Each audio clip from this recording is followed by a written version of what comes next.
ദൃഷ്ടി ചൂടുള്ള വാർത്തയിലേക്ക് ഏവർക്കും സ്വാഗതം. രക്തം വില കൊടുത്ത് വാങ്ങാനാകില്ലെന്ന് തലാലിൻ്റെ സഹോദരൻ.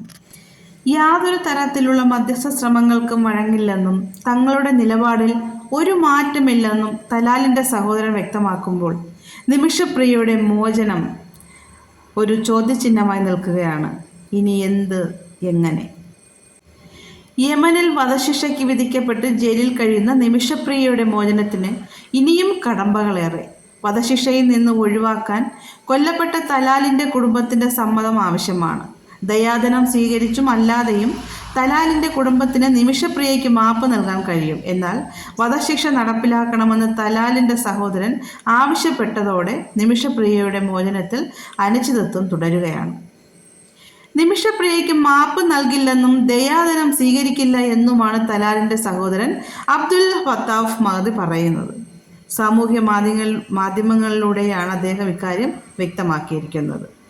അനുരഞ്ജനത്തിനുള്ള ശ്രമത്തോട് പൂർണ്ണമായും വിസമ്മതിക്കുന്നുവെന്നും അബ്ദുൽ ഫത്താഹ് മഹദി വ്യക്തമാക്കി.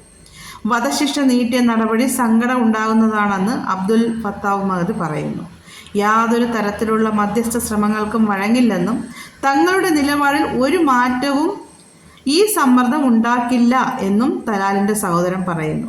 വധശിക്ഷ തീയതി തീരുമാനിച്ചതിനു ശേഷം പിന്നീട് അത് മാറ്റിവെച്ചത് ഏറെ ദൗർഭാഗ്യകരമാണെന്ന് അബ്ദുൽ ഫത്താഹ് മഹദി പറഞ്ഞു.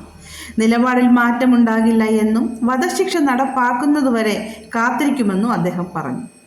വധശിക്ഷ നടപ്പാക്കിയാൽ മാത്രമേ തങ്ങൾക്ക് നീതി ഉറപ്പാക്കാനാകൂ എന്നും രക്തം വില കൊടുത്ത് വാങ്ങാനാകില്ല എന്നും അബ്ദുൽ ഫത്താഹ് മഹദിയുടെ കുറിപ്പിൽ പറയുന്നു. തലാലിൻ്റെ കൊലപാതകം ക്രൂരമായ ഒരു കൊലപാതകമായിരുന്നു എന്നാണ് സഹോദരൻ പറയുന്നത്. അതിനാൽ ഈ വിഷയത്തിൽ ദൈവനീതി നടപ്പാക്കേണ്ടതുണ്ടെന്നും സഹോദരൻ പറയുന്നു. നിലവിൽ തലാലിൻ്റെ കുടുംബവുമായി സർക്കാർ തലത്തിലും അല്ലാതെയും ചർച്ചകൾ പുരോഗമിക്കുകയാണ്.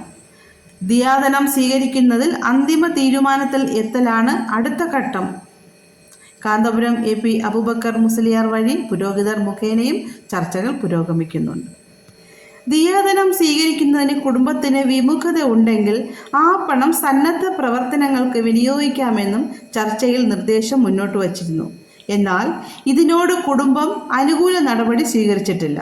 വധശിക്ഷ ഒഴിവാക്കുന്നതുമായി ബന്ധപ്പെട്ട് കൊല്ലപ്പെട്ട തലാലിൻ്റെ കുടുംബത്തിൽ അഭിപ്രായ ഐക്യമില്ലെന്നും ഇനിയും ചർച്ചകൾ വേണ്ടി വരുമെന്നുമാണ് മധ്യസ്ഥ ശ്രമം നടത്തുന്നവർ ഏറ്റവും ഒടുവിലായി അറിയിച്ചിരിക്കുന്നത്. ചർച്ചകൾ ചിലപ്പോൾ നീണ്ടേക്കാമെന്നും മധ്യസ്ഥ സംഘത്തിലെ പ്രതിനിധികൾ അറിയിച്ചു.